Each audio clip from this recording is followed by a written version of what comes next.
textos. Um deles está em Mateus, capítulo 22, do verso 15. É um texto bastante conhecido nosso, que diz assim, ó: Então, retirando-se os fariseus, consultaram entre si como surpreenderiam em alguma palavra, ou seja, surpreenderiam a Jesus Cristo. Enviaram-lhe os seus discípulos com os herodianos, dizendo: Mestre, bem sabemos que és verdadeiro e que ensinas o caminho de Deus, segundo a verdade, e não dás preferência a ninguém, porque não consideras a aparência dos homens. Dize-nos, pois, que te parece? É lícito pagar tributos a César ou não? Jesus, porém, conhecendo a sua malícia, disse: Por que me experimentais, hipócritas? Mostrai-me a moeda do tributo. Eles lhe apresentaram um denário, e ele lhes perguntou: De quem é esta éfigie e inscrição? Responderam-lhe: De César. Então ele lhes disse: Dai a César o que é de César, e a Deus o que é de Deus. Ouvindo isto, eles se maravilharam e, deixando, se retiraram. Mas eu quero ler um outro texto bastante interessante. Está no primeiro livro do profeta Samuel, capítulo 8. É uma leitura até extensa, mas interessante também. Então, 1 Samuel 8, do verso 1, vai dizer o seguinte: Tendo Samuel envelhecido, constituiu a seus filhos por juízes sobre Israel. O seu primogênito chamava-se Joel, e o segundo Abias. E foram juízes em Berseba. Porém seus filhos não andaram nos caminhos dele, antes se inclinaram à avareza e aceitaram subornos e perverteram o juízo. Então os anciões de Israel se congregaram e vieram ter com Samuel a Ramá. Disseram-lhe: Estás velho, e os teus filhos não andam nos teus caminhos. Constitui-nos agora um rei sobre nós, para que nos governe, como o tem todas as nações. Porém esta palavra não agradou a Samuel, quando disseram: Dá-nos um rei, para que nos governe. Então Samuel orou ao Senhor. E o Senhor lhe disse: Ouve a voz do povo em tudo o que te disserem, pois não rejeitaram a ti, mas a mim, para que eu não reine sobre eles, conforme todas as obras que fizeram, desde o dia que os tirei do Egito até o dia de hoje.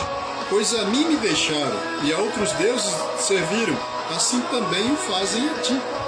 Agora ouve a sua voz, porém protesta-lhes solenemente, e declara-lhes qual será o direito do rei que houver de reinar sobre eles. Referiu Samuel todas as palavras do Senhor ao povo que lhe pediu um rei.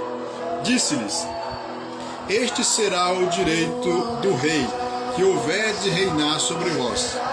Tomará os vossos filhos e os empregará no serviço dos seus carros e como os seus cavaleiros, para que corram adiante dele, ou seja, faça parte do exército. Alguns porá por chefes de 1000 e chefes de 50, para lavrarem os seus campos, fazerem as suas colheitas e fabricarem as suas armas de guerra e os apetrechos de seus carros. Tomará as vossas filhas para perfumistas, cozinheiras e padeiras. Tomará o melhor das vossas terras, das vossas vinhas, dos vossos olivais, e os dará aos seus servos. As vossas sementes e as vossas vinhas dizimará, ou seja, repartirá, para dar aos seus oficiais e aos seus servos. Também os vossos servos, as vossas servas, os vossos melhores jovens e os vossos jumentos tomará e os empregará no seu trabalho. Dizimará ou repartirá o vosso rebanho e vos lhe sereis por servos. Então naquele dia clamareis por causa do vosso rei, que houverdes escolhido, mas o Senhor não vos ouvirá naquele dia. Porém o povo não quis ouvir a Samuel. E disseram: Não, mas haverá sobre nós um rei, para que sejamos como todas as outras nações. O nosso rei nos governará, sairá diante de nós e fará as nossas guerras. Ouvindo Samuel todas as palavras do povo, repetiu-as perante o Senhor. Disse o Senhor a Samuel: dá ouvidos à sua voz, constitui-lhes rei. Então Samuel disse aos seus filhos, aos filhos de Israel: volte cada um para a sua cidade. Está aqui um texto extenso, porém muito interessante. Quando a gente lê juntamente com esse outro que nós lemos ainda há pouco, Mateus 22, que fala da questão dos tributos. Então, eles preparavam uma situação, uma cilada para apanhar Jesus Cristo em alguma palavra que contradissesse ou que lhe colocaria em uma situação difícil contra o Império Romano, contra Herodes, ou contra a lei, né, os religiosos. Então os fariseus convocaram ali os herodianos, né, que era o partido do rei, os partidários do rei, os funcionários do rei, do imperador, melhor dizendo,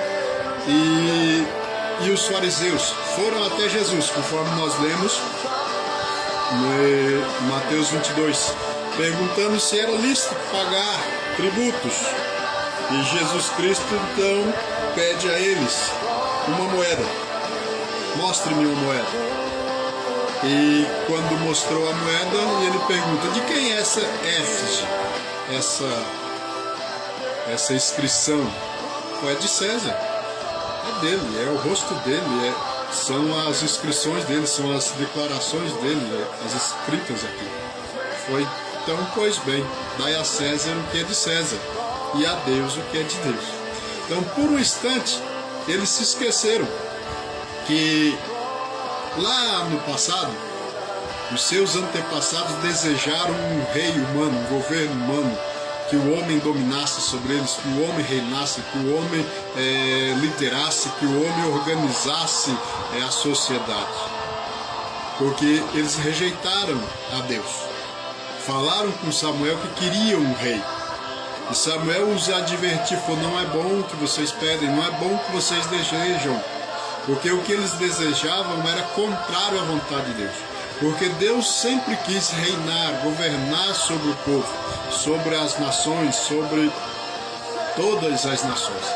Esse era o desejo de Deus. E o governo dele é um governo de pai para filho. É um governo onde prevalece a justiça, a verdade, onde prevalece a honra, onde prevalece o direito, onde prevalece aquilo que é favorável a ambos. Mas eles insistiram: não, nós queremos o rei. Todas as nações têm rei, nós também queremos o rei. Então Samuel vai lá e fala: só que tem um porém. O rei que governará e dominará sobre vós, ele terá um exército muito grande. Ele terá serviçais, auxiliares, conselheiros, terá pessoas que o ajude a administrar, e tudo isso vai custar caro. Vocês vão pagar impostos, vocês vão trabalhar para ele, boa parte do seu lucro, das suas rendas será destinada ao rei em forma de impostos, em forma de tributos, em forma de prestação de serviço. Cederão a parte das vossas propriedades para o rei, trabalharão para ele, e assim por diante. Ele falou: não, mas mesmo assim nós queremos o rei. E Deus então fala: faça o que eles estão pedindo, mas quando eles reclamarem, eu não os ouvirei. E foi o que aconteceu. Chegou uma hora onde o rei, o governador deles não deu conta de governar com austeridade, com justiça, com verdade, não deu conta de reinar com fidelidade, com temor a Deus, e se apartou da fé. E quando se apartou da fé, tirou Deus do centro do governo. E agora eles foram dominados por uma nação estrangeira. E agora eles estavam em apuros, porque essa nação estrangeira fazia como todas as outras nações, através dos seus reis, através dos seus imperadores, ou seja, dominava, governava, cobrava impostos, tributos, exigiam o trabalho deles. Então eles estavam agora oprimidos e queriam se livrar. Então existia uma grande parcela deles que eram contrários a pagar tributos a Roma. Existia uma grande parcela deles que, porque era uma extorsão muito grande. Deus nunca aprovou ou disse que isso era da parte dele, mas disse que os reis fariam isso. Os governos humanos fariam isso, porque o Estado, ele consome muito, ele é muito grande, ele tem muita fome, né? E necessita de muito volume de impostos e tributos. Então chegou uma hora que eles estavam cansados, porque primeiramente eles estavam dando do seu esforço, do suor do seu rosto e não estava tendo retorno. O pior de tudo não era contribuir, o pior era não ter o retorno. Eles sentiam-se lesados, porque eles estavam sendo extorquidos, vamos dizer. Eles entendiam assim que estavam sendo extorquidos através dos tributos e dos impostos. Então a grande maioria era contrário. Só que eles se esqueceram que um dia eles pediram um governo humano sobre eles. Pediram que houvesse um homem que dominasse, governasse, organizasse a sociedade, oferecesse a eles proteção, oferecesse a eles condições, pudesse liderá-los. Rejeitaram o governo de Deus. Então chegou a essa questão. Então eles falaram, tá aí, nós vamos colocar Jesus Cristo à prova, porque se ele falar que é contrário a pagar tributos, impostos, os herodianos, os partidários do imperador, vai tê-lo como alguém que está se rebelando, um insurgente contra o governo romano, vai ser um traidor. E se ele disser que é lícito pagar impostos, a população vai ficar contra ele, porque a população está cansada de contribuir, a população está cansada de pagar impostos e tributos. Então foram perguntar a Jesus Cristo, o que dizes? O que tu pensas a respeito disso? Foi quando ele então disse a eles, mostra-me uma moeda. De quem é essa éfige, essa inscrição, isso que está esculpido nessa moeda, essa face? De quem é essa face, essa éfige?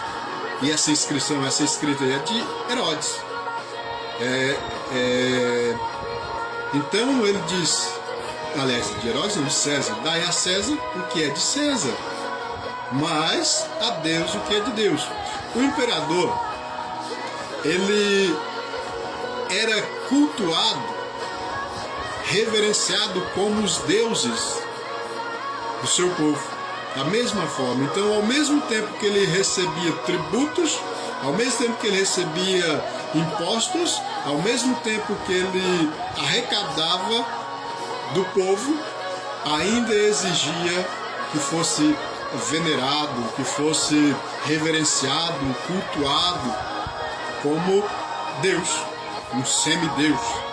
Assim, então, eles estavam oprimindo o povo. Então, a grande questão nos dias atuais, e como naqueles dias, é lícito pagar impostos? Aí nós voltamos lá no texto de Samuel, onde ele fala do que os reis exigiriam para prestar esse serviço, para prestar essa liderança. O que custaria ao povo essa liderança de um homem? Enquanto que Deus, ele o faria, governaria, reinaria, lideraria, protegeria, daria segurança ao povo de uma forma perfeita, plena, justa, reta e fiel. E o povo contribuiria com as suas ofertas e os seus dízimos, mas com o coração grato sabendo que Deus daria a eles um retorno da sua fidelidade. Já não é a mesma coisa. É claro que eu entendo o seguinte: a infidelidade do governo não me dá liberdade para ser infiel. A infidelidade do governo, a corrupção do governo não me dá liberdade para que eu me corrompa.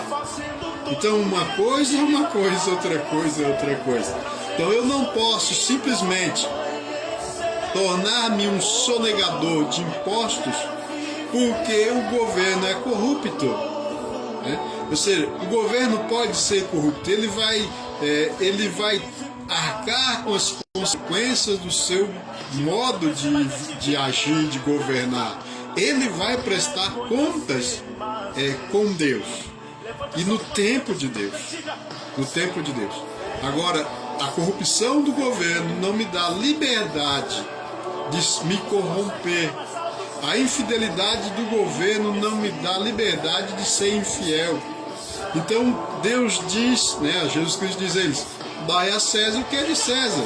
Se é legítimo, é legítimo porque é uma exigência dele, é o preço que ele cobrava para fornecer a eles a liderança que eles queriam, para fornecer a eles a proteção, a segurança que eles queriam. Só que eles queriam muito mais, mas o valor que ele cobrava era muito caro por aquilo que ele fornecia. Não é diferente dos nossos dias. Então a nossa indignação é que aqueles que nos lideram, aqueles que nos governam, cobram caro pelo que eles prestam, o serviço que eles nos prestam, aquilo que eles oferecem está saindo muito caro. Então muitas vezes nós temos a tendência de querer negligenciar. É o preço que eles cobram, é o preço que custa para ser governado pelo homem. E existe uma questão que existe dois governos. Existe o governo humano, das coisas humanas, da sociedade humana, mas existe o governo de Deus nas coisas espirituais, no reino espiritual. Então eu me submeto às autoridades constituídas sobre a nação. Me submeto a elas, mas a Deus eu devo honra, louvor e adoração. Então a Deus nós honramos com a nossa própria vida. A Deus nós honramos até mesmo com os nossos dízimos e ofertas de gratidão, porque tudo que nós recebemos, desde o fôlego de vida, desde as colheitas, tudo que nós conseguimos, produzimos, é por causa da poderosa mão de Deus em nosso favor. Uma coisa que eu digo sempre, os governos eles não geram riqueza, eles cobram para prestação de serviço. Deus ele nos dá condições, ele nos fornece todos os meios para que nós produzamos. Então, uma forma de gratidão, de honrar a Deus, é com a nossa própria vida, reconhecendo que Ele é Deus. Ele é o provedor, Ele é o sustentador, Ele é aquele que mantém-nos, é aquele que produz através das nossas. É Ele que nos dá a semente, é Ele que nos dá o pão. É Ele que nos dá a vida, é Ele que nos dá a consolação, é Ele que nos dá a paz, a alegria, a salvação. Então, eu recebi de Deus algo que é muito maior do que riquezas, do que bens materiais. Mas, numa linguagem humana, o que eu tenho de valor, com que eu possa honrar a Deus, honrar a obra de Deus, o reino de Deus na face da terra. Então nós vemos que no princípio houve um pensamento no coração do homem, que era separar o governo da fé. Eles queriam um governo humano. Se ele se ele fosse fiel a Deus ou não, não importava. Eles queriam um governo humano. E nós vemos que esse é um pensamento que não foi gerado no coração de Deus. É um pensamento que não procede de Deus. Mas Deus falou, é o que eles querem, é o que eles terão. E nos dias que nós vemos, nós ainda vemos esse mesmo pensamento prevalecendo no coração de muitas pessoas, que é o desejo de separar política de fé, o desejo de separar a fé do governo, enquanto que Deus sempre quis governar e ser aquele que nos mantém na sua presença. Então Deus, ele estabeleceu o sacerdote, ele estabeleceu os juízes, ele estabeleceu homens segundo o seu coração, que governariam, julgariam o povo segundo os estatutos de Deus. Nunca foi desejo de Deus separar uma coisa da outra, separar a fé, a espiritualidade, o reino de Deus do governo. Nunca foi. E Deus, ele sempre governou através de homens que lhe eram fiéis. O próprio profeta Samuel era um homem de Deus, profeta e sacerdote. Ele julgava e ele profetizava ao povo, e ele o fazia com excelência, porque ele carregava com ele tanto a presença de Deus quanto o ministério sacerdotal e profético. Então esse era o desejo de Deus, que ele, através de homens, governasse o seu povo. Mas chegou uma hora que o povo agora queria separar uma coisa da outra, e tanto insistiram que conseguiram. E depois lá na frente eles viram o prejuízo, o dano tão grande. Então desde quando eu era criança, pequeno, eu sempre ouvia dizer o seguinte, que política e religião não se misturam e não se discute. Ou seja, não se mistura política com religião e não se discute religião e política. Então esse é um pensamento que foi originado não no coração de Deus. Se não foi originado no coração de Deus, então imagine de onde foi que surgiu esse pensamento, né? Então hoje nós vemos o alto preço, o alto custo que é separar uma coisa da outra. Infelizmente, ainda existem muitas pessoas que acreditam e pensam que as coisas têm que andar separadas, que existe uma vida secular e uma vida espiritual. Não, é tudo uma coisa só. Então Deus nunca quis separar uma coisa da outra. Houve um tempo em que eu aprendi o seguinte, eu creio que você também aprendeu assim, que Deus tem que estar em primeiro lugar. É o que a gente aprendeu e vai repetindo. Mas tem hora que quando a gente começa a crescer e amadurecer, a gente vai perceber que não é bem desse jeito. Então, se Deus está em primeiro lugar, quem está em segundo? Quem está em terceiro? Quem está em quarto lugar? Quem está em quinto lugar? Ou seja, há uma distância muito grande entre o que está em primeiro e o que está em quinto, entre o que está em primeiro e o que está em quarto. Porque às vezes nós pensamos assim, Deus tem que estar em primeiro lugar. Eu digo para você que eu aprendi que não é em forma de pirâmide, é em forma de círculo. E você encontra o centro. Então a mesma distância que há entre Deus e a família, Deus é a igreja. Deus é a tua vida profissional, Deus e a política, Deus e qualquer coisa. Então, se Deus está no centro de tudo, então a mesma distância. Não existe uma prioridade. Todos têm o mesmo grau de importância e prioridade. Então a minha família é tão importante para mim quanto o meu trabalho.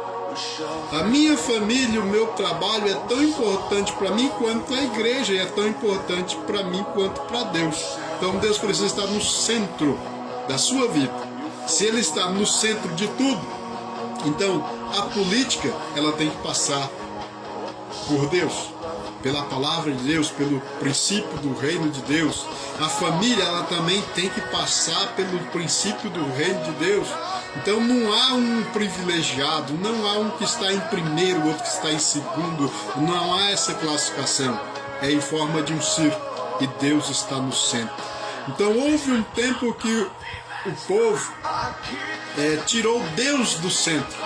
Então agora Deus não era mais o centro do governo, Deus não era mais o centro da sua adoração, Deus não era mais o centro, porque agora eles queriam um rei. Não importava se ele servisse, adorasse ou fosse fiel a Deus. Não, eles só queriam um rei para os liderar. E Deus advertiu que isso custaria a eles um preço muito alto, porque eles estavam tirando Deus do centro do governo da vida deles, do centro do governo da nação. E estava colocando Deus em primeiro, aliás, segundo, terceiro lugar. Ainda que na teoria estava em primeiro, mas havia outro que estava em segundo, que de repente poderia se alternar. É fácil você colocar, é igual numa corrida, de repente um está em primeiro, outro está em segundo. Quando você pensa que não, inverte, o segundo passa para primeiro e o primeiro passa para segundo. Então, o que acontece muitas vezes é isso, né? Que na nossa vida, Deus deixou de ser o centro. Então, para aquele povo agora, que estava numa situação triste, porque agora eles eram oprimidos, pagavam alto imposto. A questão não era pagar os impostos, os tributos, a questão é que eles não estavam tendo um retorno equivalente. O preço que pagava era muito alto pelo que eles recebiam, mas eles haviam sido advertidos antes, porque tiraram Deus do centro do governo da vida deles, da fé, da adoração, tiraram Deus do centro da sua vida, ou seja, agora eles tinham uma vida religiosa, espiritual, vamos dizer, e uma vida pessoal particular. Agora eles estavam em apertos, porque Deus já não era o centro da vida deles. Então agora eles passam a clamar e tentam colocar Jesus Cristo numa situação difícil, achando que Jesus não conseguiria sair daquela situação. E eles perguntam: é lícito pagar tributos a César? Se ele dissesse que não era, ele estaria em contra a própria palavra de Deus, porque Deus falou, foi o que eles escolheram. E eles foram advertidos de que isso aconteceria. O rei se apoderaria de suas propriedades, o rei se apoderaria de seus filhos, das suas filhas. O rei faria com que seus filhos e filhas se tornassem seus servos, seus soldados. Ele se apoderaria de parte da produção como forma de pagamento pelo serviço prestado. Então, nos dias que nós vemos que nós muitas vezes somos impulsionados a fazer escolhas. E muitas vezes as nossas escolhas são escolhas que nos afastam de Deus. Tira Deus do centro da nossa vida, da nossa fé, da nossa espiritualidade, tira Deus do centro da família, tira Deus do centro do trabalho. Muitas vezes nós separamos a vida espiritual da vida cotidiana, né? Ou seja, se eu não estou na igreja, é uma coisa.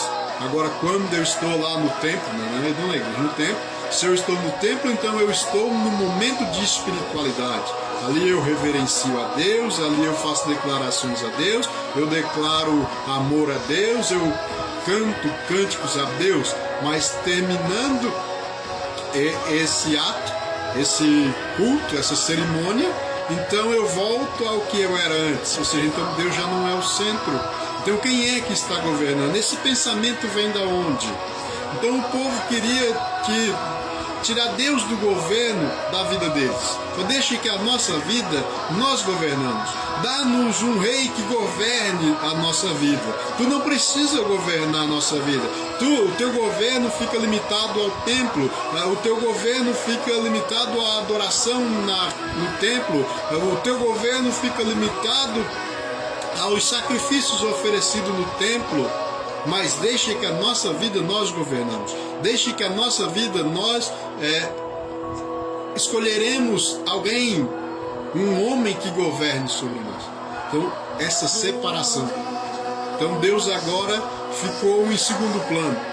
Na teoria seria primeiro, mas na prática estava em segundo plano, porque agora eles passavam a maior parte do tempo longe do templo. A maior parte do tempo deles era longe da casa do Senhor. Então eles limitaram Deus simplesmente à vida religiosa. Eles limitaram a ação de Deus ao templo. E é o que muitas vezes nós fazemos. Mas aí o governo da nossa vida, nós tomamos as rédeas. O governo da nossa cidade nós colocamos na mão de alguém. O governo da nossa nação nós colocamos na mão de alguém. E muitas vezes ficamos indignados porque aquele que nos governa professam fé em Deus. Nós ficamos indignados porque nós acreditamos que não pode misturar as coisas. Que uma coisa é uma coisa, outra coisa é outra coisa. E assim nós fazemos com a nossa família também. A minha família é a minha família. Deus está restrito simplesmente ao templo. Nós tiramos Deus do centro da família, nós tiramos Deus do centro da nossa vida. Então nós vemos que esse pensamento aos poucos foi penetrando o coração do homem. E nós já sabemos de onde veio esse pensamento. Esse pensamento não saiu, não foi originário do coração de Deus. Então, aos poucos, Deus foi sendo separado da vida cotidiana. Deus foi sendo separado do governo das nossas vidas. Deus foi sendo tirado, arrancado da nossa família. E hoje nós vemos famílias inteiras que vivem e conseguem administrar as suas contas, administrar a sua vida, os seus sentimentos, sem a presença de Deus. Pensam que conseguem, mas a vida se tornou um caos, porque Deus não é mais o centro do teu governo. Então, quando pergunta a Jesus, é lícito pagar tributo? Ele diz, dai a César o que é de César, e a Deus o que é de Deus. Ou seja, uma coisa não impede a outra.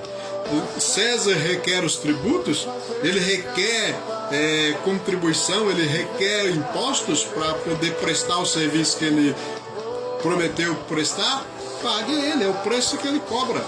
Mas existe alguma coisa que muitas vezes ele está exigindo que não pertence a ele, que era o tratamento de como ser reverenciado e cultuado como os deuses, como os seus deuses. Foi isso não. Honra, glória e adoração somente a Deus. Os tributos a César. Então, a corrupção dos governos não nos dá liberdade para nos corromper. A corrupção dos governos não nos dá o direito de separar Deus do governo. Mas nós muitas vezes fazemos isso, nos acostumamos com isso. Então, primeiramente, Deus foi tirado do governo da nação. Aos poucos, Deus já foi afastado do governo da família. Depois, Deus foi afastado das nossas decisões. Deus foi sendo afastado das nossas escolhas. Deus foi sendo afastado do nosso lazer. Deus foi sendo afastado das coisas que parecem ser mínimas, mas é tão importante quanto qualquer outra.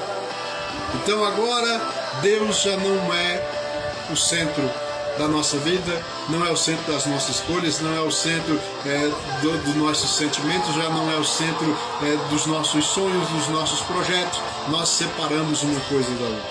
Jesus Cristo diz, ao homem, as autoridades submetam, mas a Deus, honra, louvor e glória. E como é que se honra a Deus? Com a própria vida. Como é que se honra a Deus? Provérbios que vai dizer, honra ao Senhor com as tuas fazendas, né? Ou seja, com a tua renda.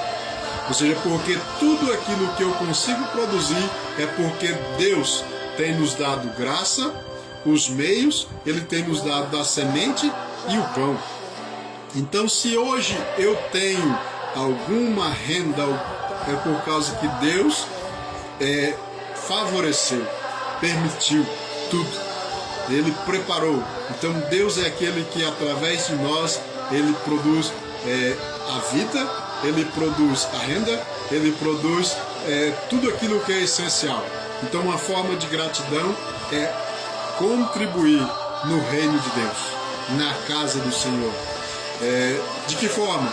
Com louvores, adorações diretamente a Deus, mas com serviço, trabalhando para o reino de Deus. Se os homens trabalham para o rei, se os homens pagam tributos para o rei, se os homens se rendem, se reverenciam ao rei, por que não fazem a Deus?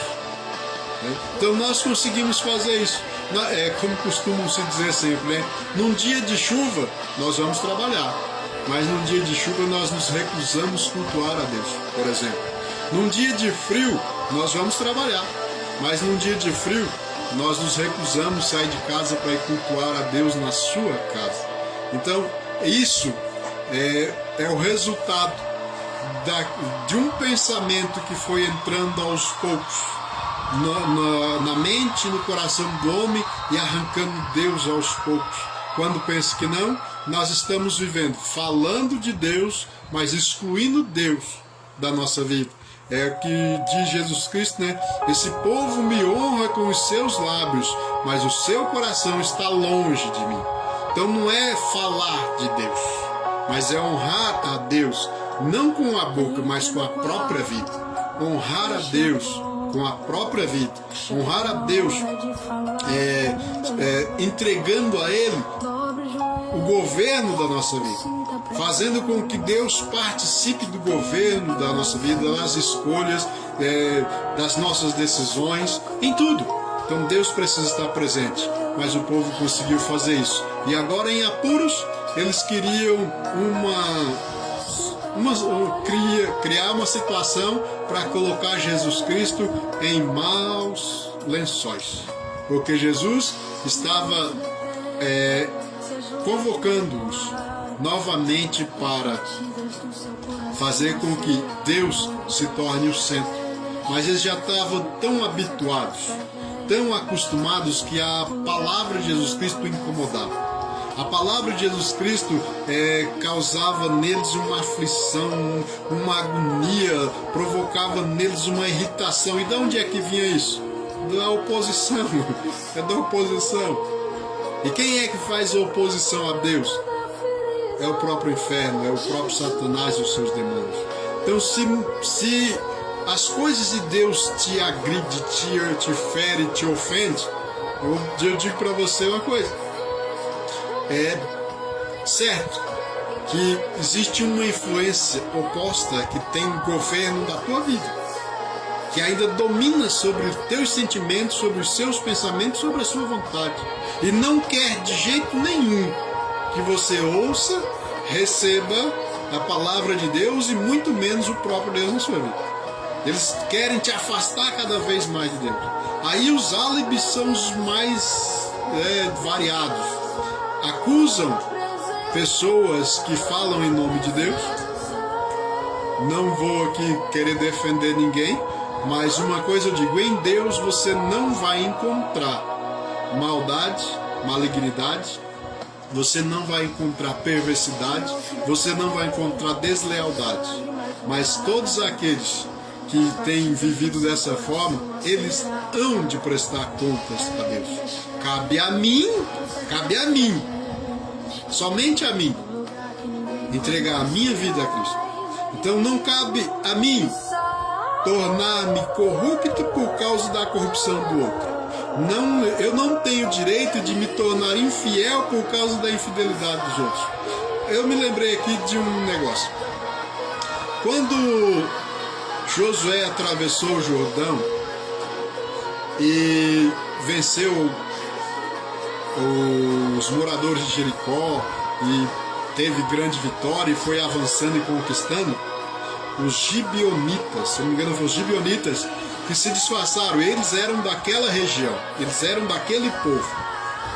Eles se disfarçaram, colocaram roupas velhas, pegaram pães bolorentos, pegaram odres já estragados e vieram ao encontro de Josué e fizeram um acordo com ele, dizendo que eles eram de uma terra distante e que ouviu falar do Deus deles e veio para fazer aliança com eles. E Josué não consultou a Deus, Josué fez uma aliança com eles, de que não os destruiria, que não os mataria, pelo contrário, os protegeria.